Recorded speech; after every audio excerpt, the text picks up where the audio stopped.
بہت سے لوگ آپ دیکھیں گے اپنی زندگی میں جو مال و دولت کے لحاظ سے تو بڑے کمزور ہوں گے، لیکن ذہنی طور پہ بڑے پرسکون ہوں گے، ایمان میں وہ پختہ ہوں گے۔ لیکن دوسری طرف وہ لوگ آپ کو نظر آئیں گے جو مال و دولت میں تو بڑے کثیر ہوں گے، لیکن ذہنی طور پہ وہ بڑے بے چین ہوں گے، کیونکہ وہ اللہ رب العزت سے دور ہوں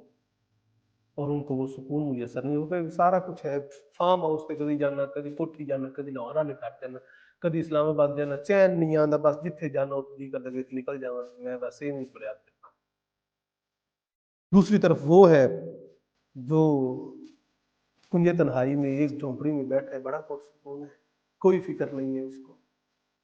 جیسے فرمایا گیا ہے کہ کنج تنہائی میں ہوں بہل جاتا ہے دل، کچھ تمہاری یاد میں، کچھ نالوں فریاد میں، کچھ اللہ رب العزت کو یاد کرتے ٹائم گزر جاتا ہے، کچھ اس نالوں فریاد میں گزر جاتا ہے کہ باری تعالیٰ کب وہ وقت آئے گا جب میں تیری بارگاہ میں حاضر ہوں، میں تیار بیٹھا ہوں، میرا اس دنیا میں ہے ہی کچھ نہیں۔